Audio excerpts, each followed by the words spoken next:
வணக்கம். இன்றைக்கு நம்ம டாக் வித் முத்தலிஃப்ல பல்வேறு விஷயங்களை நம்ம விவாதிக்க இருக்கிறோம். குறிப்பாக சொல்ல போனால் நேற்று விஜய் அவருடைய ரசிகர்கள் சந்திப்பு, மக்கள் சந்திப்புன்னு சொன்ன நிகழ்ச்சி உள்ளரங்கம் சம்பந்தப்பட்டது. ஆனால் ரசிகர்கள் சந்திப்பு தான்.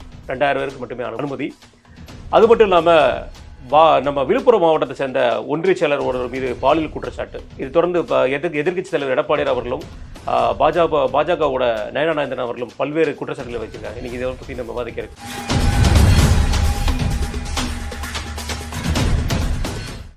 வணக்கண்ணே. வணக்கம்.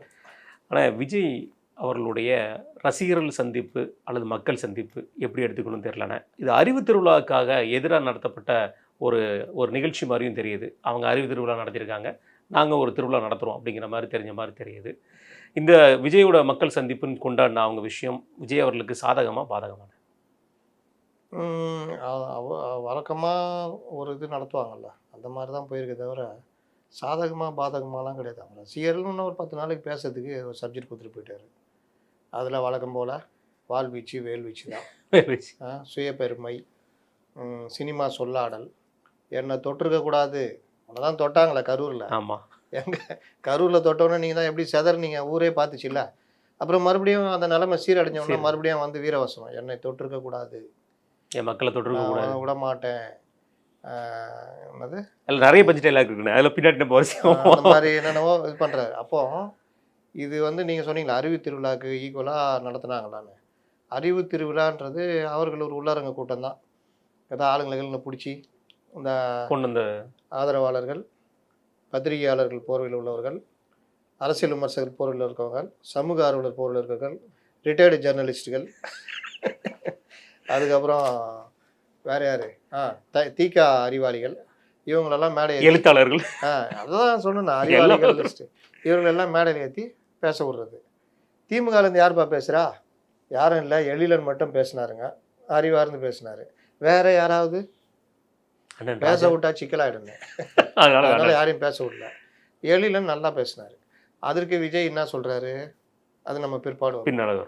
அப்போ இவர் யார், அறிவு திருவிழாவுடைய நாயகர், அவர் என்ன பேசுகிறாரு, சேரு கடியில் கிருமி அட்டை, நேற்று ஒரு இதில் மாட்டிக்கிட்டாரு, அதுக்கு பின்னாடி வருவோம். அப்போ இந்த மாதிரி ஒவ்வொரு விஷயத்துலையும் எனக்கு என்னன்னு பேசுறது இது பண்ணுறதுக்கு பேர் அறிவு திருவிழா. அறிவு இருக்கிறவங்க தான் அறிவு திருவிழாவும். எல்லாருக்கும் அறிவு இருக்குதுங்க, அறிவு இல்லாதவங்க யாருமே கிடையாது. அந்த அறிவை நீங்கள் எப்படி பயன்படுத்துறீங்கன்னு தான் மேட்ரு. யூடியூப் பார்த்து துப்பாக்கி தயாரித்தவர், அவன் யூடியூப் பார்க்குற அளவுக்கு அவனுக்கு அறிவு இருக்குது. மெட்டீரியல் வாங்கி துப்பாக்கி தயாரிக்கிற அளவுக்கு அறிவு இருக்குது. இது சட்டவிரோதம்னு தெரியாத அளவுக்கு அறிவு இருக்குது. இதை கண்டுபிடிக்கிற போலீஸுக்கு அறிவு இருக்குது, தூக்கி உள்ளே போடுற இவங்களுக்கு அறிவு இருக்குது. அறிவு எல்லாருக்கும் இருக்குது. அதை நீங்கள் எப்படி பயன்படுத்துறீங்கன்றது தான். அதனால் அறிவு இருக்கிறவங்களாம் அறிவு திருவிழா நடத்துகிறேன்னா ஆமாம் நடத்துகிறீங்க. உங்கள் அறிவை வாடகைக்கு எடுக்கிறீங்க. நான் சொன்ன இந்த ஃபுல் லிஸ்ட்டை தூக்கி மேலே ஏற்றுறீங்க. அதுக்கு போட்டியாக இவங்க நடத்துகிறாங்கன்னா நான் கேட்குறேன், நீ ஒரு கூட்டம் நடத்துகிற, ஏற்பாடு பண்ணி சாப்பாடெலாம் இருக்குது, சாப்பிட்டு போங்கன்னா எவ்வளோ செலவு தெரியும். அவர் ஏதோ கல்யாணத்துக்கு வந்த மாதிரி, ராகுலே வண்டியாடா, ஏம்மா நீ நம்ம குழந்தை தீனு வர, ஏம்மா இந்த இவங்களை கொண்டு போய் வீட்டில் விட்றா, டேய் அப்பா வீட்டில் விட்டுறா, டேய் ஓன்ட்ட வண்டிக்குதாடா, ராகுல் ஓன்ட்டுக்குதாடா, இந்த அம்மா வீட்டில் விட்டுறா, வாமா, வாடா, என்ன கல்யாணத்துக்கு வர வைத்துனுக்குற, சரி ரைட்டு. அவர் எளிமையை காமிக்கிறாரோ, அதை எடுத்து சொம்பு சேனலில் ரிப்போர்ட்டர்லாம் போடுறாங்க, அது ட்விட்டர்லலாம் போடுறாங்க. சரி, அது ஒரு பக்கம். மேடையில் உங்களுடைய அந்த புத்தியை காமிக்கிறீங்களா இல்லையா? ஒரு கூட்டம் நடத்துறீங்க, இப்போ தான் அதிசயமாக மாவட்ட செயலாளர் மேடை ஏற்றிருக்கீங்க. ஆமாம், இல்லாட்டி வரவேற்பியும், இல்லாட்டி புஷி கிசி எங்கேயா போயிட்டாரான்னு தெரியல, வரவேற்பியும் அவங்களே பண்ணிக்குவாங்க. எவனோ அந்த மாவட்ட செயலாளர் யார் எதுவுமே தெரியாது. மாவட்ட செயலாளர் மேடையில் ஏற்றி இந்த சால்வெல்லாம் போட விட்டீங்க. நீங்கள் எல்லாத்துக்கும் எதிரானவர்கள், ஆனால் பட்டு சால்வை போத்திக்குவாங்க, அதெல்லாம் ஒரு பார்ட்டு. நீங்கள் என்ன சொன்னார், இவங்களே அவங்களே இதெல்லாம் சொல்ல மாட்டோம், சால்வைகள் இது வாங்க மாட்டோம். நேற்று போட்டது மேடையில் எல்லாருக்கும் சமம், குறைஞ்சது 15,000 ரூபா இருக்கும் அவர் போட்டது.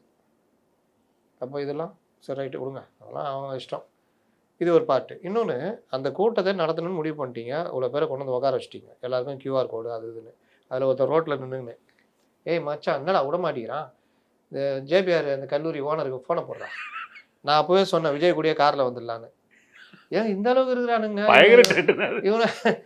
இவன் என்ன நினச்சிட்டு பேசுகிறான் என்னன்னு எனக்கு புரியல. ஒருவேளை ஏதாவது விஜய் கூட ரொம்ப நெருக்கமான ஆளார்வம் போல இருக்கு. ஆட்சிக்கு வந்தா அப்போவே சொன்னேன் விஜய் கூடயே காரில் போயிடலான்னு. கேட்டானா அப்படின்ட்டு அந்த இவருக்கு ஃபோன் போடுறான் அப்படின்னு. இந்த லட்சத்தில் இந்த மாதிரி ஆட்கள்லாம் இது கொடுத்து அங்கே கொண்டு வந்து முழுசாக முன்னாடி ரோ ஒரு 4-5 ரோ பார்த்தீங்கன்னா பெண்கள். எல்லாம் விவசாயிகள் நெசவாளர்கள்னு பார்த்தா இவர்களுடைய ஆட்கள் உட்கார வச்சுட்டு இவர் வந்துட்டு என்ன வழி இந்த முகத்தோட இவர் பேசுகிறார். சரி ரைட்டு, குறைந்தபட்சம் ஒரு 4 நிர்வாகிகளை பேச விடலாம்ல இன்றைக்கி அரசியல் சூழ்நிலை. சரி வாங்க ஒரு 2 பேர் நெசவாளர் பிரச்சனை, அந்த மக்களுடைய பிரச்சனை அதை பற்றி மட்டுமே நீ பேசு. சப்ஜெக்ட் ரெடி பண்ணிட்டு நெசவாளர் பிரச்சனை பற்றி மட்டுமே பேசு. நீ அண்ணா இது காஞ்சிபுரத்தை பற்றி பேசு. நீ ஓவரால் தமிழ்நாடு பிரச்சனை பேசு. நான் இதை பேசுகிறேன். எதாவது பண்ணலாம்ல? இல்லையா அவங்களுக்கு மத்தியானம் சாப்பாடு வரைக்கும் போடுறதுக்கு ஒரு 2 மணி நேரம் ஒரு கருத்தரங்கம். அறிவு திருவிழா நடத்துகின்ற திமுக அறிவார்ந்த இயக்கமாக கொள்கை வழி நடப்பவங்க ஏதாவது ஒன்று போட்டு 2 பேர் இருந்துச்சு. அதுக்கப்புறம் நீங்கள் உட்காந்து முன்வரிசையில் பார்த்துட்டு அப்புறம் மேடை ஏறுறது. இப்படி தானுங்க எதாவது கொண்டு போக முடியும். என்னமோ இந்த சினிமா ஆடியோ லான்ச் மாதிரி ஒரே ஒருத்தர் பேசுகிறாரு, இவர் மேடையில் நின்றுக்கிறார் கை கட்டின்னு, பேசி முடிச்சோன்னா இவர் போய் ஆரம்பிக்கிறார். எந்த ஒரு இதுவுமே ஒரு முன்னேற்பாடு அவர் சொன்ன விஷயமே விவசாயிகள் மற்றும் நெசவாளர்கள் சந்திப்புனாங்க. யாரை சொன்னா எப்போ சொன்னாங்க? கொடுத்ததே அப்படிதானே கொடுத்துருந்தாங்க. எதில் கொடுத்துருந்தாங்க? அவங்க கொடுத்ததே வந்து விவசாயிகள் மற்றும் நெசவாளர்களை சந்திக்கிறாங்க. காஞ்சிபுரத்தில் கொடுத்துருந்தாங்களா? அறிவு சேனலில் வந்ததை வச்சு சொல்கிறீங்களா? சேனலில் வந்து செய்தி தகவல் அதான் நான் கேட்குறது. அவருடைய ட்விட்டரில் எங்கே போட்டிருந்தாங்களா? தகவல் தான், எல்லாமே தகவல் தான். கடைசி நிமிடம் வரைக்கும் அவர் வீட்டிலேருந்து கிளம்புற வரைக்கும் தகவல் தான். அங்கே நடக்குது தகவல். அங்கே காஞ்சிபுரம் மாவட்ட ரிப்போர்ட்டராக கண்டுபிடிச்சா உண்டு. நகர கொட்டாயை வச்சு அடைச்சோம்னு சொல்லி, ஓ இது நடக்குதா, இதுதான் விஷயமா அப்படின்னு. எங்களுக்கு இன்னொரு தகவல் என்ன சொன்னாங்க, தொண்டர்கள் மத்தியில் உரையாடுகிறார். ஒரு 4000 தொண்டர்களை போலீஸை வச்சு இப்போ அதிகாரிகள்லாம் போட்டு ரெடி பண்ணாங்கள, அவர்கள் மத்தியில் உரையாடுறார் அப்படின்னாங்க. அப்போ தொண்டரணி கூட்டமும் கிடையாது, விவசாய நெசவாளர்கள் கூட்டமும் கிடையாது. மொத்தத்தில் இவர்களுடைய ஆட்களை கூட்டு வந்து உட்கார வச்சுக்கிட்டு ஓன்னு கத்த விட்டுக்கிட்டு இதுதான் ஃபுல்லாக இந்த பூமாலைகள் தான். என்ன தொட்டிருக்கக்கூடாது, அங்கே சொன்னா செஞ்சிருவேன், செய்ய சொல்லுவேன், பவள விழா பாப்பா, பசங்க காட்டாத பாப்பா. அரசியலை இப்படி பார்க்கணும் போல இருக்கு நமக்கே இப்போ புதுசாக தெரியுதுன்னு. இது தொடர்ந்துனே எனக்கு நேற்று அவருடைய பேச்சில், அவர் ஆரம்பிக்கும் போது சொன்ன பேச்சில் ஒரு பெரிய முரண்பாடு வருது. அவருடைய குறிக்கோள் ஒரே ஒரு குறிக்கோள் என்ன தெரியுதுன்னா, அவருக்கு உள்ளூர ஏதோ ஒரு பகை உணர்ச்சி இருக்குங்கிறது தெளிவாக தெரியுது. அந்த பகை உணர்ச்சிக்காக தொடங்கப்பட்ட இயக்கம் தான் தாவேக்காங்கிறது தெரியும். எதுக்காகனா அவர் சொன்ன வார்த்தை, எம்ஜிஆர் அவர்கள் அவருடைய கட்சியில் வந்து அண்ணாங்கிற ஒரு வார்த்தையை வந்து சேர்த்தாரு, கொடியில் வந்து அண்ணாங்கிற ஒரு வார்த்தையை சேர்த்தாரு. ஆனால் அந்த இயக்கம் இன்றைக்கு இருக்கிற நிலைமை என்ன அப்படின்னு சொல்லி பேசிட்டு, கொள்கையை மறந்துட்டீங்க, கொள்ளையடிச்சிட்டு தான் இருக்கீங்கன்னு சொல்லி திருப்பி அப்படியே ஜம்ப் பண்ணு திமுகவுக்கு போகிறார். அப்போ அதிமுக பற்றின விஷயங்கள் நீ பேச வந்தியா, அல்லது திமுக பற்றின விஷயங்களை பேச வரும்போது எம்ஜிஆர் அவர்களை உள்ளே கொண்டு வந்தியா? எந்த மாதிரியான குழப்பங்கள் இது? இவர்களுக்கான அந்த இப்போ ஒரு தலைவர் ஒரு பார்ட்டி அப்படின்னா, இப்போ நீங்கள் அன்புமணி ராமதாஸ் எடுத்துக்கோங்க. அவர் ஒன்றும் சுயம்புவாக தகவல்களை சேகரிக்க. அவர் அப்பா காலத்துலேருந்தே அந்த ட்ரைனிங் இருக்குது. அந்த டீம் தேவசகாயம்னு ரிட்டையர்ட் ஐஏஎஸ் அவர்கள் டீமு ப்ளஸ் இப்போ அவர்கிட்ட எந்த டீம் இருக்குதுன்னு தெரில. அநேகமாக இவர் கூட தான் இருப்பார்னு நினைக்கிறேன், தேவசகாயம் டீமு. அப்போ அவர்கள் எடுக்கிற டீட்டெயிலு என்ன இன்ஃபர்மேஷன் ப்ளஸ் அவருடைய பர்சனல் நாலேஜ் ரெண்டும் சேர்ந்து அவர் அறிக்கைகள் வெளியே வருது. அவர் அதை வெளியிட்டதோடு அவர் சம்மந்தம் இல்லைன்னு போகிறதில்ல, அவருடைய பேச்சிலையும் அது வெளிப்படுது. ஒரு நாலேஜபிள் பர்சனாக இருக்கார். இங்கே இவர்கள் ஒரு யார் இவர்களுக்கு அப்படின்னு பார்த்தா, ஆதவர்ஜுனா வர்ற வரைக்கும் ஒன்றுமே கிடையாது. நம்மளால் போய் மண்டபத்தில் எங்கேயா எழுதி வாங்கிட்டு வருவார். யார்? ஜான் ஆரோக்கியசாமி. இதுக்கு ஒரு ஸ்ட்ராட்டஜிஸ்ட்டுங்க. 9 கோடி ரூபாங்க. இவ்வளோ பெரிய கொடுமை, எவ்வளோ இளைஞர்கள், எவ்வளோ பேர் எழுதுகிறவங்க இருக்காங்க. சினிமா வசனம் எழுதுகிறார் ஒருத்தர், ராஜசேகர்னு பேர், அவர்கிட்ட தான் எழுதி வாங்கிட்டு வராங்க. அதை வாங்கிட்டு வந்து அதை ஆராய்ச்சி பண்ணுறது யார்? ஜானு புசிலா. இதை வேணாம் அதை வேணாம்னா அதை கொதறி எடுத்து விஜய்கிட்ட கொடுக்குறது. அதனால் இது எல்லாமே தலைகீழ. இந்த தடவை ராஜசேகர் இல்லைன்னு நினைக்கிறேன். பவள விழா பாப்பா அதெல்லாம் அவர் எழுத மாட்டார். ஆமாம். அதனால் அது யாராவது ஒருத்தர் இந்த வெப்சைட்டில் வேலை செஞ்சவனா இருப்பான், அதிரி புதிரி அந்த மாதிரி ஆளை விட்டு எழுத விட்டுக்கிறாங்க. இது ஒன்று. ஏன்னா இவங்ககிட்ட மீடியாவில் ஆள் எடுக்கிறேன்னு ரிட்டையர்டு ஆட்லாம் உள்ள தூக்கி போட்டுனுங்கிறாங்க. தொண்டரணிக்கு மீடியாக்குன்னு மீடியாவுக்குன்னு அந்தந்த இதில் இருந்தவங்கலாம் சேர்த்துக்கிட்டு இருக்கிறாங்க. இப்போ அதில் வந்து இருக்கிறவங்களாம் அண்ணா நான் எழுதுறேனே அப்படின்னு. எப்படின்னா பயங்கரமாக எழுதிக்கிறேன் வெப்சைட்டில் தான், அதிரி புதிரின்னு போட்டதெல்லாம் பயங்கரமாக போனேன் அப்படின்னு. அந்த மாதிரி தான் அதிரி புதிரி பாப்பா போட்ட தாப்பா தம்பிகாந்த் சொல்ல ரஜினிகாந்த் சொல்ல போட்ட தாப்பா இப்படி பார்த்துக்காப்புல. அந்த மாதிரி பாப்பா இது ஆக்சுவலாக இது வந்து எவ்வளோ ஒரு கொச்சையான இது. நீங்கள் வந்து அவங்கள சொல்கிறீங்க, நீங்கள் உங்கள் லெவல் எங்கே இருக்குது ஒன்று. ரெண்டாவது, உங்களுக்கு ஒரு டீம் இருக்கணும். இருக்கு. அந்த டீமில் யார் இருக்கா? ஒரு அங்கங்கே வேலை தேடினவன், வேலை கிடைக்காதவன், மீடியாவில் இருந்தவன், இல்லாதவன், அதுன்னு ஒரு 25-30 வயசு இந்த மாதிரி ஆளெல்லாம் கொண்டு வந்து அதை கொஞ்சம் நான் வச்சுக்கிட்டு ஏதோ ஒரு இதை ரெடி பண்ணுறாரு. இவர்களுக்கு தமிழ்நாட்டுடைய அரசியல் பின்புலம் ஒவ்வொரு மாவட்டத்தில் என்னென்ன பிரச்சனை இருக்குது என்ன தெரியும். ஜான் ஆரோக்கியசாமிக்கு என்ன தெரியும். புஷிக்கு ஒன்றும் தெரியாதுன்னு ஊருக்கே தெரியும். அதனால நம்ம அதனால சொல்லணும் அவர் அவசியம் இல்லை. சொல்ல தேவையில்ல. அப்போ இவர்கள் மற்றவர்களை நீங்கள் எந்த அளவு உள்ளே விடுறீங்க. இது எல்லாம் சேர்ந்து ஒரு தலைவர் அவருக்கான டீம் எப்படி இருக்கணும். டெய்லி அறிக்கை வரணும். இதை விட வேற என்ன வேலை இருக்குது? சினிமா நடிச்சுன்னு இருக்காரு? இல்லை கிடையாது. முடிச்சிட்டாரு. சும்மா தானே இருக்காரு. அப்போ டெய்லி ஒரு அறிக்கை விட வேண்டியதானே. டெய்லி ஏதாவது பத்திரிகையாளர் எவ்வளோ விஷயங்கள் இருக்குண்ணே. என்ன பண்ணுறீங்க. ஆனால் அவனும் எம்ஜிஆர். ஏன் நானும் சினிமா நடித்தேன், அவரும் சினிமா நடித்தேன். அதை தவிர உனக்கும் எம்ஜிஆருக்கு என்ன இருக்குது? ஒற்றுமை ஒன்றுமே இல்லை. என் சினிமாவில் நடிப்பவர் என்று சொன்னார்கள். நீ நடிக்கிறது நிறுத்தின அப்புறம் நடிகன்னு சொன்னதுன்னு கோவப்படுறார். எம்ஜிஆர் 72 கட்சி ஆரம்பித்து ஆட்சி பிடிக்கிறவங்க நடிச்சுட்டு தான் இருந்தார். 21 படம் நடித்தார். அந்த கேப்பில் 5 வருஷத்தில் 21 படம் நடித்தார். 2 படம் டைரக்ஷன் பண்ணார். அது எம்ஜிஆர். எல்லா லெவல்லையும் அவருக்கு தெரியும். ஒரு சின்ன வசனத்தில் கூட நெகட்டிவிட்டி இருக்கக்கூடாதுன்னு பார்ப்பார். நாடோடி போக வேண்டும் ஓடோடின்னு பாட்டு. இது அன்பேவால. ஏய் நாடோடி போக வேண்டும் ஓடோடி. எம்எஸ் விஸ்வநாதனா சொல்லியிருக்காரு. அண்ணன் யார் ஏவிஎம் தானே எடுத்தாங்க. சின்னவர்கிட்ட கேட்டுங்க. சின்னவர்னா இவர் இல்லைங்க, ஒரிஜினல் சின்னவர். எம்ஜிஆர் அது இது சின்னவர்கிட்ட கேட்டுங்க சரின்றுவார். அப்புறம் ஷூட்டிங் ஸ்பாட்டில் வந்து ஏதாவது பண்ணார்னா சிக்கலாகிடும். உடனே இவங்களும் போய் மாறினேன் அப்பா பார்த்துட்டாரா அப்படின்னாராம். யார்? மெய்ப செட்டியார். பார்த்துட்டாரு. அப்புறம் என்ன நம்ம இதுக்கு இல்லை அந்த மாதிரி அதெல்லாம் ஒன்றும் பிரச்சனை இல்லை, நீங்கள் பார்த்துக்கலாம் விடுங்க ரைட்டுன்னு வந்துட்டாங்க. அந்த படத்தில் 2 பிரச்சனை வந்தது. உதய சூரியனின் பார்வையிலே அது வந்து சென்சார் பயங்கர பிரச்சனை பண்ணாங்க. அதை ஒரு மாதிரி முடித்தாங்க. புதிய சூரியனின் பார்வையிலேன்னு. இது வந்து நாடோடி போக வேண்டும். எம்ஜிஆர் வந்து செட்டில் உட்காந்து பார்க்குறாங்க டான்ஸ் ரிஹர்சல்லாம். நாடோடி போக வேண்டும் ஓடோடி எல்லாம் ரிஹர்சல் பண்ணுறாங்க. எம்ஜிஆர் பார்க்குறாரு. ட்ரெஸ்லாம் போட்டு வந்துட்டார். அந்த கருப்பு ட்ரெஸ்ஸு ஒரு மெலிஸ் பெல்ட் வரும். திடீர்னு நினச்சி அவர் ரூமுக்கு போயிட்டாராம். வரவே இல்லை. இங்கே ரிஹர்சல்லாம் முடிஞ்செல்லாம் ரெடியாக இருக்காங்க. திடீர்னு மேனேஜர் ஓடுறாராம். அவங்க மறுபடியும் வராங்களா. அப்புறம் போய் எம்எஸ்வி அந்த பாடு எழுதுனா வாலின்னு நினைக்கிறேன் அவர், அப்புறம் ஆருள்தாஸ் அங்கெல்லாம் வராங்களாம். 1 மணி நேரம். அப்புறமா எம்ஜிஆர் சிரிச்சிட்டே வராராம். வந்து ஷூட்டு என்னன்னு கேட்டால் நாடோடி போக வேண்டும் ஓடோடின்றது நெகட்டிவ் வார்த்தை. இது எப்படி வச்சு அப்புறம் அவங்க வேலைக்கு சொல்லியிருக்காங்க. ஐயா நீங்கள் இந்த படத்தில் பெரிய தொழிலதிபர், உலக நாடுகள்லாம் போட்டு வரவர். அந்த அடிப்படையில் இன்னொன்று இந்த இடத்துல வந்து இவங்க இருக்காங்க. நீங்கள் வரும்போது உங்களை அந்த பங்களா விட்டு இது பண்ணணும்னு பார்க்குறாங்க. ஆனால் நீங்கள் அதிலே வரிகள் வரும்பொழுது உலகில் உள்ள நாடுகளில் என் கால்கள் படாத இடமில்லை, உங்களை போன்ற கும்பலும் கூச்சலும் எங்கேயும் நான் பார்க்கலன்ற மாதிரிலாம் வந்தோம்னா ஓ அப்படியா அப்படின்ட்டு வந்தாராம். இந்த எம்ஜிஆர் இங்கே கடைசி படத்துக்கு முந்தின படத்தில் போதை மருந்து விற்றுட்டு 6000 கோடிக்கு போதை மருந்தை விற்றுட்டு நான் ரெடியாக வரவான்னு தம் அடித்து பாடிட்டு இளைஞர்களை பற்றி கொஞ்சம் கூட கவலைப்படாமல் போதை கலாச்சாரம் பெருகி வர்ற மாநிலத்தில் போதை மருந்து கலாச்சாரத்தை தூண்டுற மாதிரி நடிச்சுட்டு எம்ஜிஆரும் நானும் ஒன்றுன்னு பேசுகிறீங்களே, இருக்கிறவங்களாம் பைத்தியக்காரனா? எம்ஜிஆரும் நீங்களும் திரையுலகத்திலேருந்து வந்தீங்கன்ற ஒரு ஒற்றுமையை தவிர வேறு என்ன உங்களுக்கும் அவருக்கும் இருக்குது. ஏனி வச்சாலும் எட்டாது.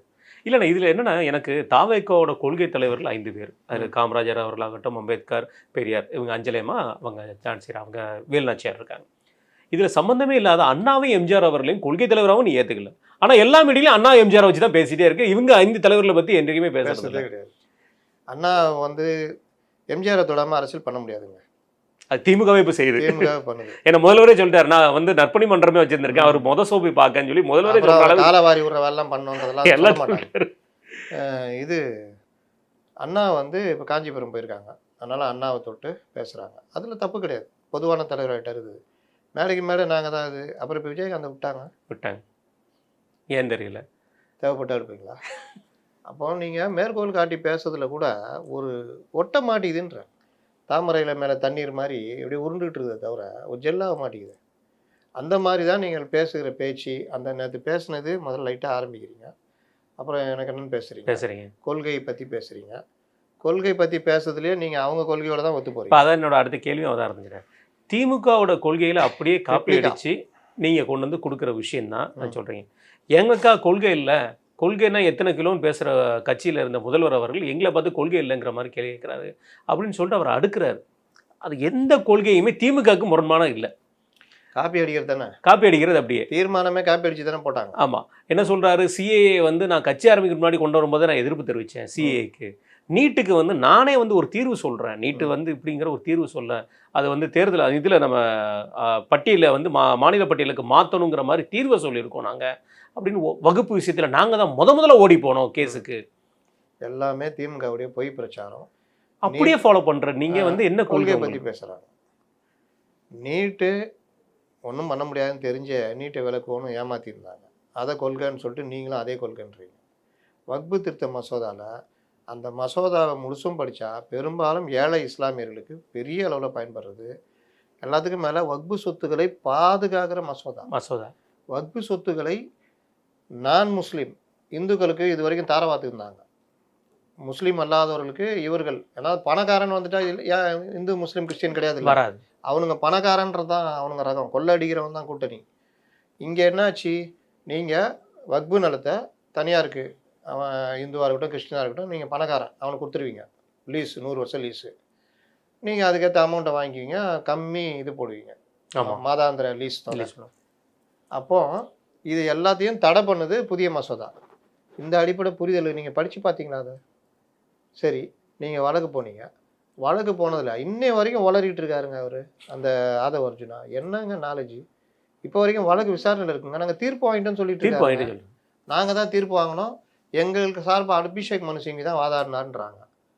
இது வந்து இதில் ஒரு படி மேலே போயின இவருக்கு சப்போர்ட்டாக எப்படி பேச ஆரம்பிச்சிட்டாங்கன்னா, இதுக்கு எதிராக யார் வழக்கு போட்டால் தாவேகா தலைவர் விஜயே டைரக்டாக வழக்கு செய்தார்.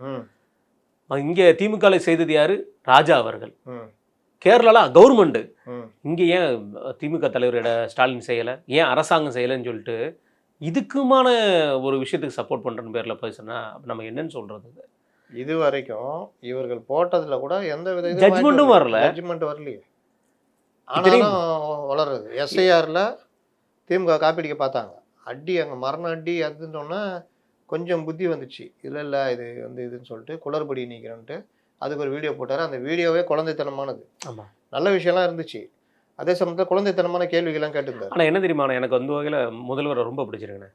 மக்களுக்கு வீடியோ காலில் எஸ்ஏஆர் தப்பு, கட்சிக்காரனுக்கு வீடியோ காலில் எப்போ வேலை செஞ்சிட்டியாப்பா, வேலை செஞ்சியா மனுஷியா அண்ணா, நான் வீடியோ எதிர்க்கணுமா இது பண்ணேன் அண்ணா, நீங்களும் நானும் ஒன்றா கட்சிக்கு வந்தோன்னே நிலைமையில நான் வந்து இன்னும் இங்கே தானே இருக்கிறேன், நீங்கள் அங்கே இருக்கிறீங்கன்னா காரணம் வந்து வாரிசுன்னு நான் சொல்ல மாட்டேனே, இதுதான் நிலமை. அப்போது எஸ்ஐஆர் பற்றி மட்டும் ஒரு இது. ஆனால் மெட்ரோ ரயில் 4 IAS இருக்காங்க இங்கே, மெட்ரோவுக்கு பொறுப்பு ப்ராஜெக்ட் டைரக்டர்கள்னு ஒரு 10-15 பேர் இருக்கிறான். இவங்க எல்லாம் சேர்ந்து தப்பான ப்ராஜெக்டை கொடுத்துட்டு அதை இவர் கேள்வி கேட்கல, என்ன பைத்தியகாரத்தனமாக கொடுத்துருங்க, எதுக்கே அவங்களுக்கு சம்பளம், ஒரு ப்ராஜெக்டை கூட ரெடி பண்ண தெரியாதா, ரிஜெக்ட் பண்ணுற அளவுக்கு ரெடி பண்ணிக்கிறீங்க. உங்களோட அரசியல் எதிரியே நீ அரசியல் எதிர்க்காம வெறும் வந்து டைலாக்ல எதிர்த்து என்ன பண்ண போறாரு? வஞ்சித்து விட்டது, நீ என்ன பண்ணுற, வஞ்சித்து விட்டது தான் சொல்கிற, அறிவு இல்லை. எதுக்கு உனக்கு ஆஃபீஸு, உனக்கு கட்சி, உனக்கு இது திமுக காப்பீடுனா திமுகவில் போய் சேர்ந்துக்கோ, இல்லை கூட்டணி கட்சி மாதிரி இருக்குது அங்கே போய் சேர்ந்துக்கோ. நாங்கள் வந்து பக்காமா வேறு இந்த வசனம்லாம் எதுக்கு, என்னை தொற்றுக்கக்கூடாது, அடிப்படை அறிவில் நீ திமுக விட்டு எங்கே வெளியில் இருக்கீங்க? இல்லை, அவரோட பயணித்த வந்து நடிகர்ல இன்றைக்கு பல பேரும் வந்து கொடியேட்டி பறந்துட்டு இருக்காங்க. அவரை தொற்றுக்க கூடாதுன்னு சினிமாலே உன்னை தொட்டு எங்கேயோ போயிட்டாங்க. நீ அந்த டைலாக் இன்னும் பேசிட்டு இருந்தானே, இது அரசியல். உங்க பின்னாடி இருக்கிறவங்க என்ன பார்ப்பான்? உங்களை தான் தொட்டாங்களே, கரூரில் தொட்டாங்களே, லைட்டாக தான் தொட்டாங்க. அதுக்கு நீங்க சொல்லிட்டே எப்படி செதர்ஜி கட்சி, அதுலதான் உண்மையான நடிகரை பார்த்தேன்.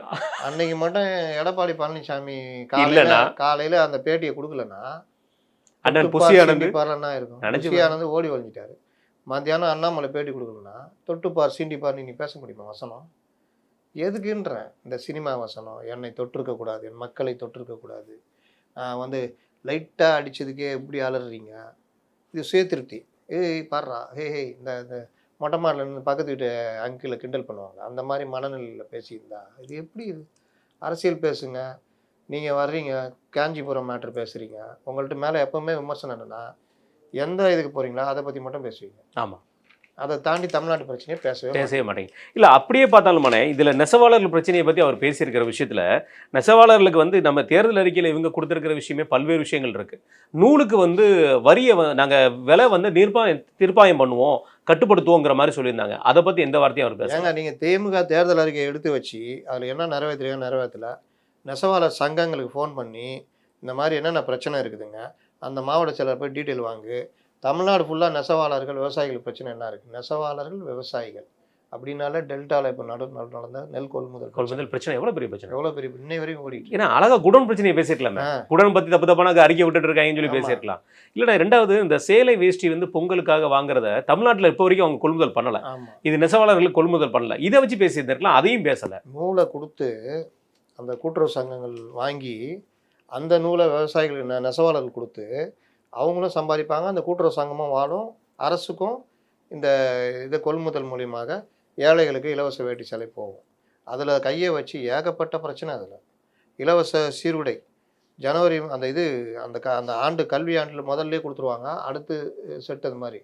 இந்த தடவை அதெல்லாம் கொடுக்க முடியல. இந்த மாதிரி பல்வேறு இது எல்லாமே நெசவாளர்களுக்கு வர வேண்டிய இதெல்லாம். இவர் கூடுதலாக சொன்னார், நான் தாலிக்கு தங்கம் கொடுக்கும்போது பட்டு சேலை சேர்த்து கொடுப்பேன், அது உங்கள்கிட்ட தான் அந்த ஆர்டர் வரணும். அடிப்படை விஷயங்கள் நெசவாளர்களுக்கு என்னென்ன பிரச்சனை இருக்குது, பருத்தி உற்பத்தி நூல் உற்பத்தியில் என்ன பிரச்சனை இருக்குது, நூற்பாலைகளுக்கு என்ன பிரச்சனை இருக்குது, நூற்பாலைகளில் மின்சார கட்டணத்தை நீ எந்த அளவுக்கு உயர்த்தியிருக்க.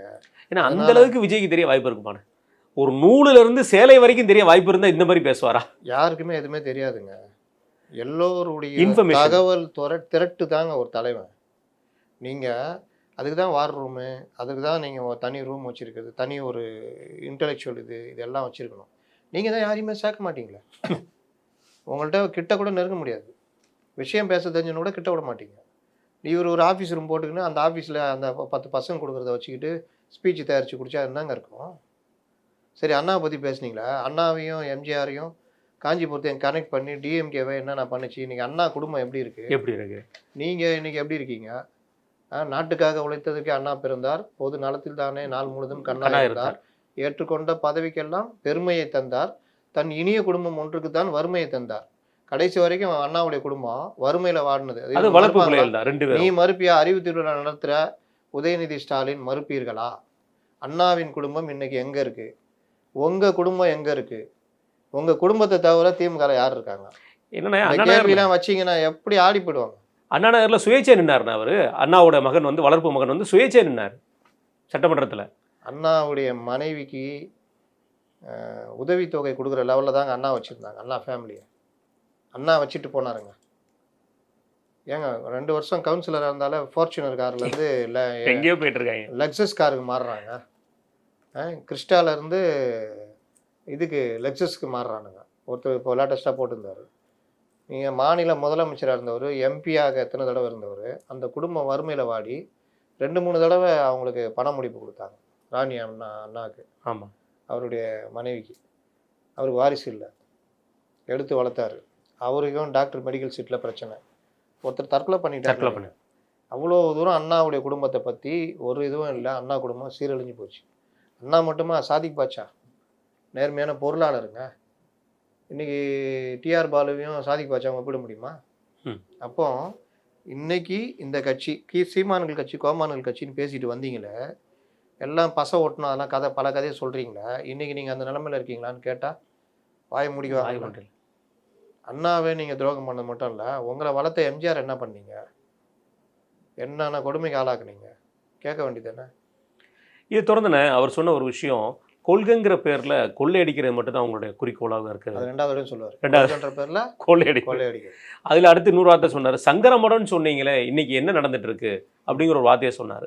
அட்லீஸ்ட் சங்கர மடத்தில் என்ன நடக்குங்கிறத சொல்லி இங்கே என்ன நடக்குங்கிற விஷயத்தை சொல்லியிருந்தாலாவது அன்றைக்கு அந்த கருத்து தவறாக சொல்லப்பட்டதுங்கிற ஒரு புத்தி வரும். ஏன்னா அதுவுமே இல்லாமல் அவ்வளோலாம் ரொம்ப டீப்பாக போவோம் நாங்கள். நீங்கள் திமுக, அன்றைய திமுக, இன்றைய திமுக கொள்கை, இப்போ என்ன கொள்கை இருக்குது, மொழியில் உங்களுடைய பார்வை என்ன, இந்த மாதிரி ஒவ்வொரு விஷயம். இன்னொன்று, இன்றைக்கி நீங்கள் திராவிட மாடல் அரசுன்னு நீங்கள் ஆட்சி நடத்துறீங்க, என்னென்ன மக்களுக்கு பிரச்சனை இருக்குது? தமிழ்நாட்டில் மது போதை கலாச்சாரத்தை அதிகரிச்சது எந்த ஆட்சியில்? இந்த விஷயங்கள்லாம் அடிங்க. இன்னொன்று, ஏன் ஏடிஎம்கே அட்டாக் பண்ண மாட்டேங்கிறீங்க, திராவிட கட்சிகளையும் அட்டாக் பண்ண மாட்டேங்கிறீங்க, திமுக மட்டும் ஏன் போகிறீங்க? அதிலே தெரியுது இல்லைண்ணே, அதெல்லாம் அவரே சொல்லிட்டார்ல, எனக்கு உள்நோக்கெல்லாம் எதுவும் இல்லைப்பா, அப்படி இருந்தாலும் நான் கடந்து போகிற ஆளுப்பாங்கிறத சொல்லிட்டாரு. அப்புறம் ஏன் அங்கிள்னு கடைசியில் சொல்கிறீங்க? கண்டிப்பாண்ணே. இது தொடர்ந்துண்ணே முதலாக வந்து என்னுடைய விஷன் அப்படின்னு சொல்லி ஒரு வார்த்தையை சொல்லியிருந்தார். அது எனக்கு என்னமோ வந்து இந்த எலெக்ஷனுக்கு முன்னாடி ஃபர்ஸ்ட் லுக் விட்ட மாதிரி இந்த மாதிரி இருந்துச்சு. அதே தான் ஃபர்ஸ்ட் லுக்கு சினிமா பாரம் மாநில தான் சிவபேரன் மாதிரி சொல்லியிருக்காரு. அதில் அவர் சொன்னது எல்லாருக்கும் வீடு, பைக்கு, காரு வாங்குற அளவுக்கு பொருளாதார வசதிகளை உருவாக்கி கொடுப்பேன். இந்த ஃபர்ஸ்ட் பாயிண்ட்டை எப்படி பார்க்குறீங்க? அவரோட தேர்தலுங்கிறத விட தமிழகத்தோட நிதி நிலைமையை அவர் எப்படி கவனத்தில் கொண்டிருக்கிறாரு. அதை தாண்டி இன்றைக்கு மத்திய அரசாங்கத்தின் சார்பாகவும் இலவச வீடு திட்டங்கள் இருக்குது, மாநில அரசாங்கம் சார்பாகவும் இலவச வீடு திட்டங்கள் இருக்குது. இது எந்த மாதிரியான புரிதல் நீங்கள் நினைக்கிறீங்க? எல்லோருக்கும் வீடுன்றது நீண்ட கால இது, அதெல்லாம் அவ்வளோ சீக்கிரம் சாத்தியம் இல்லை.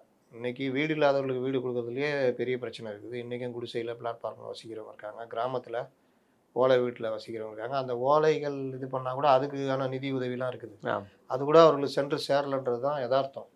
எல்லோருக்கும் வீடு, வீட்டுக்கு ஒரு பைக்குன்னு என்ன அர்த்தம்? என்ன 1000 ரூபா கொடுக்குறதே நாக்கு தள்ளுது. ஒரு பைக்கு நீங்கள் குறைஞ்சது ஸ்ப்ளெண்டர் இருக்கிறதுலையே ரொம்ப கம்மி, டிவிஎஸில் கம்பெனியில் ஒரு 50,000 ரூபாய்க்கு ஒரு வண்டி, அவ்வளோதானே. நீங்கள் குறைந்த விலை பைக் 65,000 வரும். 60,000 ரூபா 65,000 ரூபா. சரி, நீங்கள் டெண்டர் போட்டு அது இது பண்ணாலும் அவன் டெண்டரும் குறைக்க முடியாது. உங்கள் இது மற்றதெல்லாம் வச்சாலும் அவன் வந்து ஒரு 45,000 ரூபா மதிப்பில் ஒரு வண்டி கொடுக்குறான்னா எத்தனை இளைஞர் கொடுப்பீங்க? என்ன வரையறைப்படுத்துறீங்க? வீட்டுக்கு ஒருனா எவ்வளோ லட்சம் வீடுகள் இருக்குது. ஆமாம். அப்போ எத்தனை லட்சம் பைக் கொடுக்கணும்?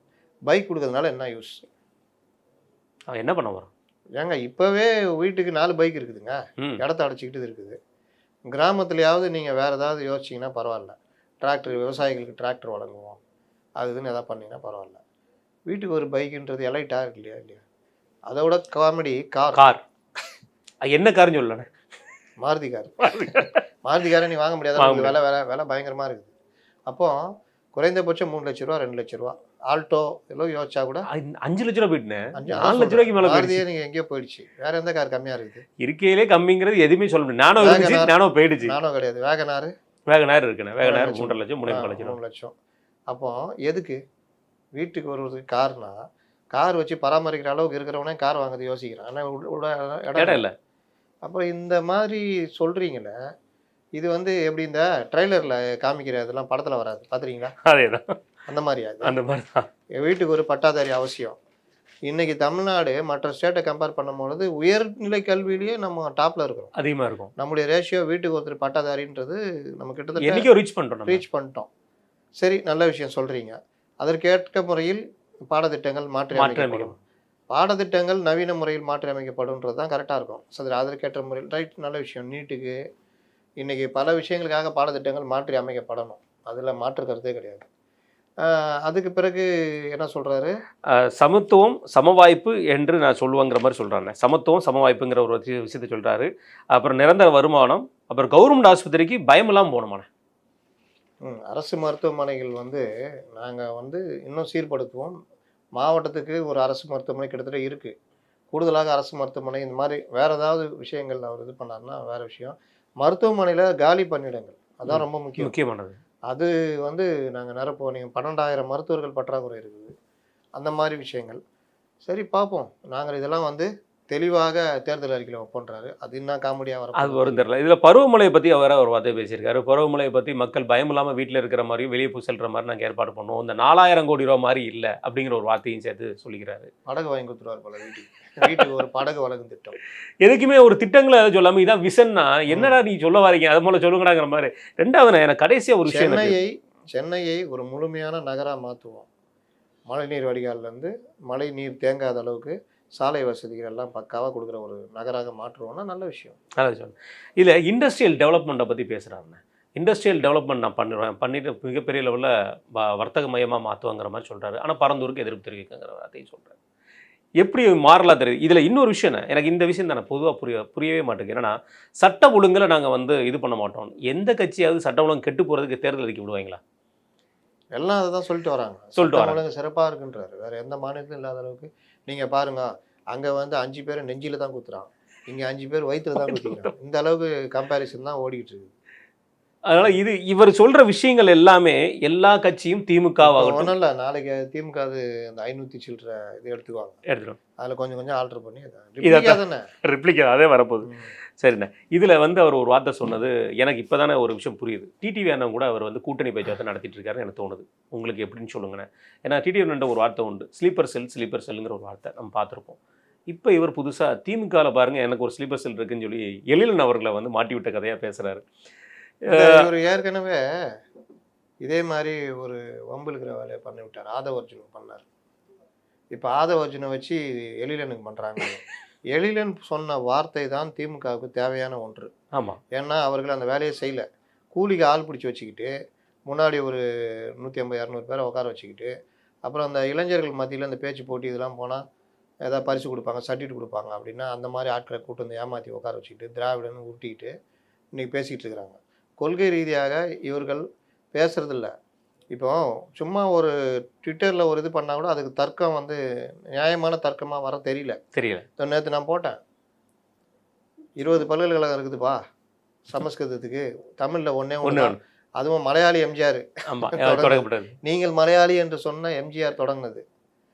நீங்கள் என்ன பண்ணீங்கன்னு ஒருத்தன் வரல, திட்டவும் தெரியாது. இதில் திட்டினாலும் மாட்டிக்கோன்னு உன் பேரே சமஸ்கிருதம் தான் போட்டாச்சு. ராமசீனிவாசன் போட்டார். நான் ஆமாங்க கரெக்டு தான் அதுன்னு. ஒருத்தன் வரல. ஏன்னா அறிவு சார்ந்த விஷயங்கள் அதுக்கெல்லாம் வரமாட்டாங்க. வேறு ஏதாவது ஒன்று போட்டோன்னா வந்து கண்டபடி திட்டுறது. அப்போனா இவர்களுக்கு அடிப்படை விஷயங்களை சொல்லி கொடுக்கறதுக்கு அங்கே ஆள் இல்லை. ஏன்னா வியாபாரம் ஆயிடுச்சு. கட்சியே கார்பரேட் கட்சி, துட்டு இருக்கிறவன். இல்லாட்டி சாதிக் பாஷாவை எப்படிங்க சேர்ப்பீங்க கட்சிக்குள்ளே? நீங்கள் தான் முதல்வர், உங்கள்கிட்ட தான் உளவுத்துறை இருக்குது. இவன் கேஸ் NDPS கேஸ் இவன் மேலே இருக்குது. போதை மருந்து கடத்தி 2017 மாட்டியிருக்கான். கேஸ் கோர்ட்டில் இருக்குது. 2017 இன்னொரு தடவை மும்பையில் மாட்டியிருக்கான். இவன் அண்ணன் தம்பிக்கு தான் வேலை. ஆளுக்கு பார்த்தியா பிரிச்சுக்கினீங்க. தலைவரை சலீமை நான் வச்சுக்கிறேன், சாதிக் பாஷா நீ வச்சுக்கிறேன், ஜாபர் சாதிக்.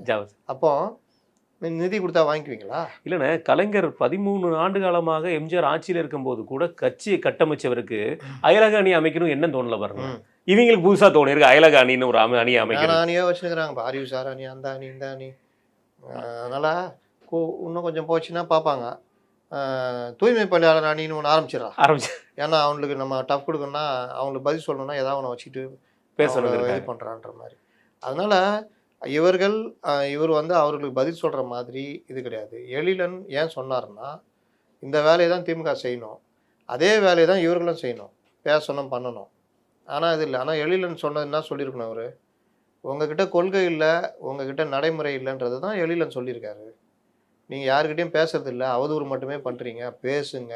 ஆமாம் அப்படின்றது தான் எழிலன் சொல்கிறாரு. உங்கள்கிட்ட இருந்து உங்களுக்கு எதிராக குரல் வருது பாருங்க. ஆனால் இவர் நமக்கு எதிராக வருதுன்னு சொல்லிட்டு இருக்காரு. எழுதியான இந்த ஒரு விஷயம் சொல்கிறார் அவர். சட்டசபையிலேருந்து மேடை கிடைக்கிற வரைக்கும் எல்லா இடத்துலையும் டிவிகே பற்றின விஷயங்களே பேசுகிறாங்க.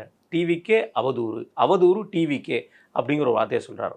நமக்கு தெரிஞ்ச வரைக்கும் திமுக அமைச்சர்களாகட்டும் முதலமைச்சராகட்டும் எல்லாருமே முதல் பேசப்படுறதே பிஜேபி, அடுத்தது ஏடிஎம்கே. இவங்களை கடைசியாக தொட்டுட்டு தான் போகிறாங்க. அந்த அளவுக்கு தான் பார்த்து. இப்போ என்ன பண்ணிட்டாங்க, இவனை தொட்டாங்க ஓடிடுவான். தொடாது. இன்னைக்கு கூட ரகுபதி என்ன சொல்கிறாரு, அவர் வந்து ஆச்சரியக்குரிய தற்கொலையாக எங்களுக்கு தேவையில்லை, நாங்கள் ஏன் அவரை பற்றி பேசணும், ஏன்னா தொட்டா ஓடிக்கிட்டு போயிட போகிறோன்னு பயம் வந்துச்சு. ஆமாம். இவர் என்னன்னா டிவிகேனா அவதூறு, அவதூறுனா டிவிகே. அது ஒரு பஞ்ச் டைலாக்னு. ரெண்டும் உண்மை தான். திமுகனா அவதூறு, அவதூறுனா திமுக. டிவிகேனா அவதூறு, அவதூறுனா டிவிகே. ஏன்னா இவர்கள் கீழே இருக்கவங்கள்ட்ட நீங்கள் போய் ஏதாவது ஒன்று போட்டு பாருங்க. ஏய் உனக்கு என்னையா, நீ வேணா கட்சி ஆரம்பிச்சு நடத்தியா? ஏன்னா நேற்று கூட்டத்தில் எரியுது. விஜய் கூட வந்திருக்கணுங்கானே ஒருத்தர் கதறு இப்படி தான் பேசினுக்கிறாங்க தவிர, ஏய் அது அவருக்கு சொன்னதுடா, இது இவருக்கு சொன்னதுடா, பாடுறா, இப்படி தான். இதை வச்சுக்கிட்டு இதுக்கு ஒரு ஸ்ட்ராட்டஜிஸ்ட்டு அவர். இப்போ அவங்களுக்குள்ளேயே சண்டை வந்துச்சா, ஆளை வச்சு என்னை பயன்படுத்தி அவரை அடிக்க சொன்னார். இப்போ என்னை வந்து நட்டாத்தில் விட்டார்.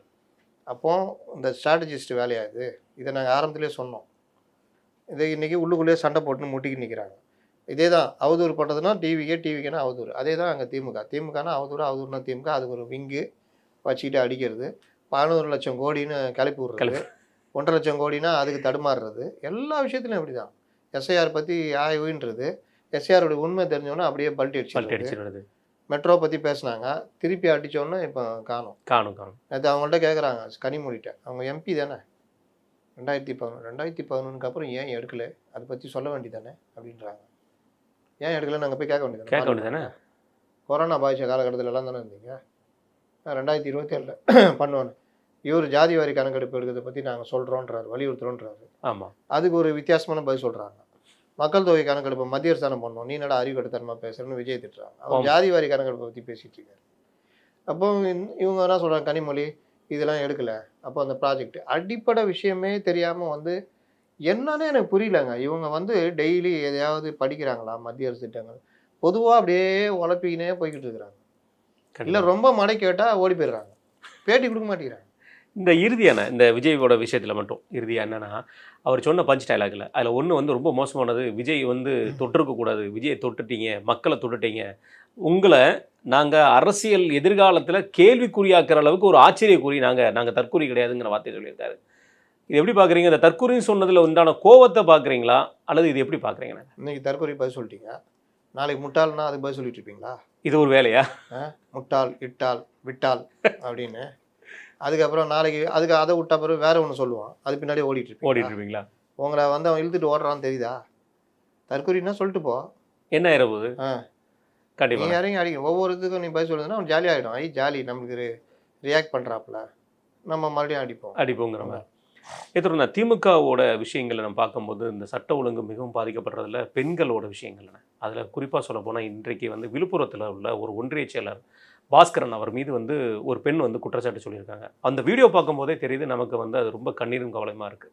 அவர் மிரட்டியிருக்காங்க, இந்த மாதிரி பல்வேறு காலங்கள் 6 மாத காலங்களாக இது வச்சுருக்காருன்னு அவர் மீது வழக்கு பதிவு செஞ்சுருக்காங்க. ஆனால் எந்த மேல் நடவடிக்கையும் எடுக்கப்படலை. இதை தொடர்ந்து எடப்பாடியார் அவர்கள் வந்து நேற்று ஒரு அறிக்கை விட்டிருந்தார். அதில் சொல்கிற அறிக்கை வந்து தன் கட்சிக்காரர்கள்ட்ட இருந்தே பெண்களை காப்பாற்றுடைய சூழ்நிலை முதல்வருக்கு இருக்கிற நிலைமைக்கு இன்னைக்கு தள்ளப்பட்டிருக்காரு. முதல்வர் இதுக்கு மேலே என்ன செய்ய போகிறான்னு ஒரு வார்த்தையை கேட்டிருக்காரு. இப்படி கனிமொழி கூட்டத்திலே நடந்ததில்ல, பெண் போலீஸு இடுப்பை கிள்ளி ஒரு மாணவர் நிர்வாகி அரெஸ்ட் ஆனார். அதுக்கப்புறம் அந்த அம்மாவை வாபஸ் வாங்க வச்சாங்க. தொடர்ச்சியாக அந்த அரக்கோணத்தில் இளைஞரணி நிர்வாகி ஒரு பெண்ணை பாலியல் பலாத்காரம் பண்ணி கைதே பண்ணாமல் அப்படியே உருட்டிட்டு லாஸ்ட்டில் தேசிய மகளிர் ஆணைய நடவடிக்கைகளுக்கு சொல்லி உத்தரவிடுற நிலைமை. அண்ணா யூனிவர்சிட்டி ஒரே ஒருத்தர் தான் அப்படின்னு போயிட்டு அதையே கடைசி வரையும் கொண்டு போயிட்டாங்க. அவருக்கு தண்டனை போச்சு. இவர் எடப்பாடி பழனிசாமி, நான் ஆட்சிக்கு வந்தால் அந்த வழக்கை தோண்டி எடுப்பேன், யார் அந்த சார்னு. இதெல்லாம் கேட்டிங்கன்னா பொள்ளாச்சின்றோம். பொள்ளாச்சியை கண்டிக்க வேண்டியது கண்டிச்சுலாம் எழுதியிருக்கோம், நடவடிக்கை இருக்குது. அந்த திருநாவுக்கரசு உட்பட பலரும் உள்ளே இருக்காங்க. அவங்களெல்லாம் அதுக்காக இவங்களெல்லாம் விட்டுறணுன்றதெல்லாம் அவசியம் கிடையாது. அவர்கள் மேலே நடவடிக்கை எடுக்க நல்லா. இதை சொல்லிக்கிட்டே நீங்கள் இதெல்லாம் அப்படியே தள்ளிகிட்டே போவீங்களா? அமைச்சர் மீதே குற்றச்சாட்டு இருக்குது. ஒரு விதவை பெண்ணை ஃபோனில் பேசுகிறதெல்லாம் நீங்கள் பார்த்துருக்கீங்க. அப்போ இந்த லட்சணத்தில் தான் இவர்கள் போன ஆட்சியில், போன எலெக்ஷன் முன்னாடி ஞாபகம் இருக்கா? ஆமாம், ஒரு அமைச்சர் வாட்ஸ்அப்னு கத்துவாங்க சட்டசபைக்கு, அவர் இன்றைக்கு அமைச்சராக இருக்கார். இதுதான் இவர்களுடைய இது. அதாவது ஒரு அந்த பெண்களை குறித்த பார்வை. எல்லாரும் பலன்னு இருக்கீங்களே, எப்படி ஒரே சிரிப்பு தான். 1000 ரூபா அப்படின்னு பையனும் அப்பா வந்து 1000 ரூபா நல்லா ரீசார்ஜ் பண்ணலாம், பேசலாம் அப்படின்ற இதுவும். பேத்தி வயசியா பட்ட நாமம் இவர்கள் கொச்சை. இப்படிதான் இவர்கள் இயக்கம் வளர்ந்தது.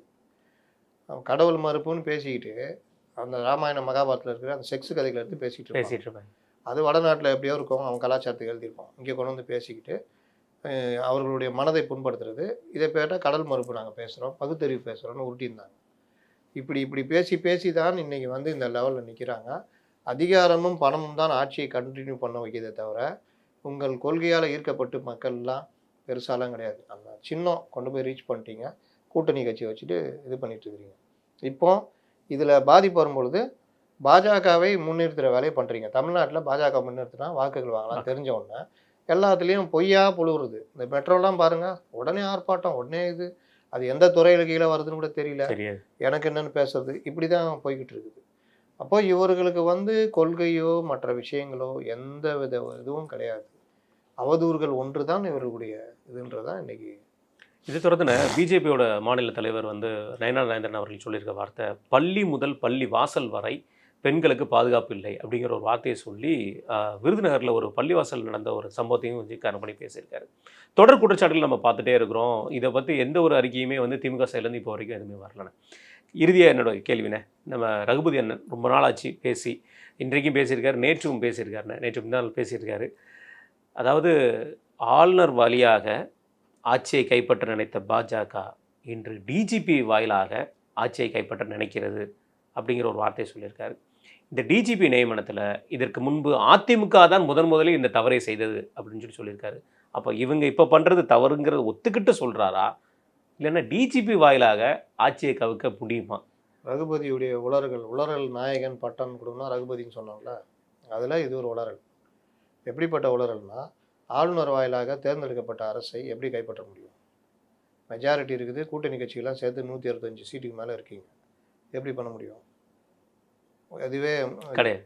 டிஜிபின்ற மாநில உள்துறை முதல்வர் கீழே இருக்க உள்துறை கீழே நியமிக்கப்படும் ஒரு அதிகாரி. அவருக்கு ஒரே ஒரு பவர் உச்சநீதிமன்றம் கொடுத்துருக்குது, 2 வருஷம் அவரை பதவி நீக்க முடியாது, எதுவும் பண்ண முடியாதுன்றது தான்.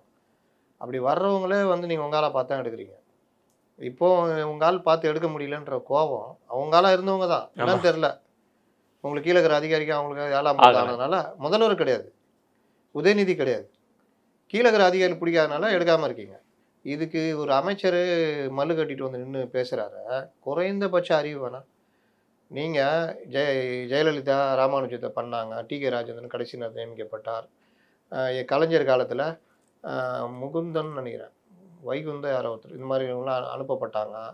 2 ஆட்சியிலையுமே இதெல்லாம் நடந்தது, எம்ஜிஆர் ஆட்சியிலே நடந்தது. இது எல்லாமே டிஜிபிக்கள் குறித்த உச்சநீதிமன்ற தீர்ப்பு 2018க்கு முன்னாடி. ஆட்சி எனக்கு என்னன்னு காங்கிரஸ் கலைச்சது, எஸ்ஆர் பொம்மை வழக்குக்கு பிறகு யாராலையும் கலைக்க முடியாத நிலைமையை தீர்ப்பு உருவாக்கிடுச்சு. அதே மாதிரி தான் இன்னைக்கு அந்த டிஜிபி வழக்கில், பிரகாஷ் சிங் வழக்கில் 2018 ஒரு தீர்ப்பை கொடுக்குறாங்க. என்ன சொல்கிறாங்க, பேனலில் வந்து நீ அனுப்பணும், அந்த பேனல்லேருந்து 3 பேரை யூபிஎஸ்சி அனுப்பும், அதுலேருந்து ஒரு ஆளை நீ போட்டுக்கணும், 3 பேருக்கு மீறி உனக்கு என்ன வேணும், அது வந்து 30 வருஷம் கம்ப்ளீட் பண்ணால் எந்தவித பிரச்சனையும் இல்லாத பணி செய்த அதிகாரிகள். அவங்க எப்படி தேர்ந்தெடுப்பாங்க, அவங்களும் செக் பண்ணுவாங்க, எஸ்ஆர்னு சொல்லுவாங்க, அந்த சர்வீஸ் ரெக்கார்ட்லேருந்து எல்லாம் செக் பண்ணுவாங்க. இது இல்லாமல் லா அண்ட் ஆர்டரில் அதிகமாக சர்வீஸ் பண்ணவங்க யாருன்னு பார்ப்பாங்க, அதில் மோஸ்ட் சீனியர் யாருன்னு பார்ப்பாங்க. அந்த மாதிரி ஒரு 3 பேரை எடுத்து அனுப்புவாங்க. இங்கே என்ன பிரச்சனை, நீங்கள் உச்சநீதிமன்ற தீர்ப்பை மீறி நடக்கிறீங்க. நான் கேட்குறேன், காங்கிரஸ் கவர்மெண்ட்டு எல்லாரையும் கலைச்சிருந்தாங்க, உச்சநீதிமன்ற தீர்ப்பு எஸ்ஆர் பொம்மை வழக்கில் வந்துச்சு. இப்போ வந்து மத்திய அரசு உச்சநீதிமன்ற தீர்ப்பை மீறி கலைச்சி விட்டா ஒத்துக்குவீங்களா? அது மாதிரி தானே இது இருக்குது. கேட்டால் பார்த்துக்கலாம், பஞ்சாப் மீறி இருக்குது, உத்தரப்பிரதேசம் மீறி இருக்குது, நம்மளும் மீறுவோம். என்ன இது எப்படி இதுன்னா, ஒரு கோயிலுக்கு எங்கேயா போகிறோம், ஒருத்தன் யாரையா பக்கத்து வீட்டு பேக்கு திருடுறான், நம்மளும் 2 பேக்கு திருடுவோம். கேட்டால் அவன் திருடினான்ல, எவனா வந்து பிடிச்சா இதுக்கு முன்னாடி திருடிக்கிறாங்க, நாங்களாம் திருடுறோமான்ற மாதிரி. அப்போது என்ன நடந்ததுன்னு இப்போ சொல்கிறோம். இப்போ என்ன, நீங்களே ஒரு கஷ்டத்தை உருவாக்குறீங்க. எது, ரிட்டையர் ஆகிறதுக்கு முன்னாடி 3 மாதத்துக்கு முன்னாடி பேனல் அனுப்பணும், அனுப்ப போகிறாங்கன்னு அனுப்பாமல் இருக்கிறாங்க. பொறுப்பு டிஜிபியை நியமித்து கோர்ட் அவமதிப்பு இது பண்ண போகிறாங்கன்னு ஒருத்தர் வழக்கே போடுறாரு மதுரை கிளையில். நீங்கள் போய் என்ன சொல்கிறீங்க, ப்ராசஸ் போய்கிட்டு இருக்கு சார், அப்படிலாம் இல்லை சரின்னு கோர்ட்டு நம்புது. ஆனால் நீங்கள் அனுப்பவே இல்லைன்னு ஒரு நெருக்கடி வந்தோடனே அதை பயன்படுத்திக்கிட்டு பொறுப்பு டிஜிபின்னு போடுறீங்க. அப்படி போட முடியாது அப்படின்னு வழக்கு போகுது. அங்கே போய் என்ன சொல்கிறீங்க, லேட் ஆகிடுச்சி, பேனல் அனுப்பிச்சிருக்கோம், அது வர்ற வரைக்கும் பேனல் வந்தோன்னு நியமிச்சிருவோம். பேனல் வந்தோன்னு என்ன பண்ணுறீங்க, அவங்க இஷ்டத்துக்கு அனுப்புகிறாங்க. எவங்க, மத்திய அரசா? அது தேர்தல் ஆணையத்தை மத்திய அரசோட இது பண்ணுறது, இராணுவத்தை மத்திய அரசோட பண்ணுறது, இது யூபிஎஸ்சியே மத்திய அரசு. யாரை தான் நம்புவீங்க? சுப்ரீம் கோர்ட்டையும் விட்டா சொல்லுவீங்க. ஆமாம், கோர்ட்டு அவமதிப்பு சொல்ல ஆரம்பிக்க வாய்ப்பு இருக்கு. அப்போ இதே தான் ராகுல் பேசி சுற்றிருக்காரு, உச்சநீதிமன்றம் கூப்பிட்டு கண்டிச்சது சமீபத்தில். உன் இஷ்டத்துக்கு எனக்கு என்னென்னு பேசக்கூடாது, அப்படி நீ பேசுறதா இருந்தால் போய் பார்லிமெண்ட்டில் பேசியான்னு சொன்னாங்க. உனக்கு பிரச்சனை இருக்கா, இருக்குன்னா எம்பி தானே நீ, பார்லிமெண்ட்டில் போய் பேசு. ரோட்டில் ஒன்று பேசுகிற, பார்லிமெண்ட்டில் வேறு பேசிகிட்டு இருக்கிற, என்ன நினச்சிக்கிட்டு இருக்கிற நீ? இப்போ இராணுவத்தை இது பண்ணி பேசுனதெல்லாம் மாட்டின்னு இருக்காரு, வழக்கு போட்டிருக்காரு. இதுக்கு முன்னாடி இதே மாதிரி பேசி வழக்கை சந்திச்சுட்டு இருக்காரு. இதே ராகுலுக்கு என்ன இது இருக்குது, 44-45 வயசு, என்ன அனுபவம் இருக்குது, எதை எப்படி பேசணும்னு தெரியாமல் எனக்கு என்னன்னு பேசிகிட்டு இருக்காரு. ஆனால் இவர்கள் பாஜக அரசியல்வாதியில் சொல்கிறாங்க, அவங்க அந்த தப்பு பண்ணுறாங்கன்னு தானே உங்களை சொல்கிறோம். நீங்களும் அதே தப்பு பண்ணிக்கிட்டு இராணுவம் வந்து இது இராணுவத்துடைய மாண்பை குலைக்கிற மாதிரி பேசுறது, பிடிப்பட்டவர்கள் எல்லாம் பாகிஸ்தானியர்களா அப்படின்னு கேள்வி கேட்கறது. இது பாகிஸ்தான் உதவும். ஒரு மூத்த தலைவர் பார்லிமெண்ட்லேயே பாகிஸ்தானியர் இல்லைன்றாரு, பாஜக வேண்டுமென்று எங்கள் மீது பழி சுமத்துகிறதுன்னு பாகிஸ்தான் போய் இதில் பேசுவாங்க, ஐநால பேசுவாங்க. அதுக்கு ஆதாரமாக ப. சிதம்பரம் பேசுனதை கொண்டு வந்து காட்டுவாங்க. அது பாருங்க, இவர் வந்து நிதியமைச்சராக இருந்தவர், உள்துறை அமைச்சராக இருந்தவர். இவர் வந்து சொல்கிறாருன்னா கரெக்டாக இருக்கும். வீண் பழி எங்கள் மேலே சுமத்துறாங்க, பகல்காம் தாக்குதலில் நாங்கள் வந்து கிடையவே கிடையாது பாருங்க அப்படின்னு. எனக்கு என்னன்னு பேசுவீங்களா? எது எடுத்தாலும் தேர்தல் ஆணையம் வந்து கை கோத்துக்கிட்டு இருக்குது. தேர்தல் ஆணைய நடவடிக்கை ஓட்சோர்னு உளறிக்கிட்டு இருக்கிறீங்க. என்ன குற்றச்சாட்டுன்னு உங்களால் வைக்க முடியல. பீகாரில் வந்து உச்சநீதிமன்றம் தலையிட்டது ஆதாரம் எடுத்துக்கணும்னு சொல்லிச்சு. 12வது ஆவணமாக ஆதாரம் எடுத்துக்கிட்டு கீழே சேர்த்துட்டாங்க. ஆதாரம் வச்சு 5 லட்சம் பேர் மறுபடியும் உள்ளே வந்தாங்க. மீதி இருக்கிறது எல்லாம் நீக்கப்பட்டவர்களும் அவங்க லிஸ்ட்டே கொடுத்துட்டாங்க. ஓட்சோர் நீ ஒருத்த மதிச்சானா உன்னை மறுபடியும் சுற்றிக்கிட்டு இருக்கிறது. இப்போ இங்கே தமிழ்நாட்டில் இவர்களுக்கு வந்து இதே தான் இங்கேயும். இப்போ இவர் என்ன பண்ணுறாரு? நீங்களாம் தப்பு பண்ணீங்க, எங்களுக்கும் தப்பு பண்ணக்கூடாது. அவங்க தப்பு பண்ணாங்க தானே உங்களை கொண்டு வந்தாங்க. அது தப்பு நீ பண்ண அவன் மணல் கொள்ள அடிச்சாலும் உன்னை கொண்டு வந்தாங்க, நீ அதுக்கு மேலே அடிக்கிற. அவன் கனிமவளை கொள்ள அடிச்சான்னு ஒன்றை கொண்டு வந்தா, நீ அதுக்கு மேலே பண்ணுற. அவன் ஊழல் பண்ணான்னு ஒன்றை கொண்டு வந்தா, நானும் பண்ணிவிட்டு அவனை கேளுன்ற. நான் உன்னை கேட்கறதுக்காக நாங்கள் இருக்கிறோம். நீ அவன் சம்பாதிப்பாங்க, இது நடுவில் உட்காந்து நான் கேட்டுன்னு இருக்கணும். உங்கள் 2 பேருக்கும் பஞ்சாயத்து நீ 50 ரூபா சம்பாதிச்சா, அதனால தான் இப்போ 100 ரூபா சம்பாதிக்கிறோம். இந்த பஞ்சாயத்துக்காக நாங்கள் இருக்கிறோம். இப்போ பாருங்கள், ராம்கே நிறுவனம் பெரிய குற்றச்சாட்டு அந்த இவர் வைக்கிறாரு. டெண்டரு ஒரு ஐஏஎஸ் அதிகாரியுடைய மனைவி பேரில் டெண்டர்னா உண்மையாக இருந்துச்சுன்னா அது எவ்வளோ பெரிய குற்றம். எப்படிங்க இந்த மாதிரி நடக்குது? எவ்வளோ தைரியங்க இதெல்லாம்? கொஞ்சம் கூட அதை பற்றி கவலைப்பட மாட்டேங்கிறாங்கல்ல. இதெல்லாம் ரொம்ப மோசமான விஷயம். நீங்கள் ஒரு டெண்டர் எவ்வளோ வெளிப்படையாக இருக்கணும். இன்னொரு விஷயம் வந்துச்சுல்ல, ஒரு நாள் எக்ஸ்டெண்ட் பண்ணி கொடுக்கறது, டெண்டர் கொடுக்கறது. எப்படி இதெல்லாம் ஏற்றுக்க முடியும்? இதுக்கு நன்றி. நம்ம நேரத்தை கண்டிப்பாக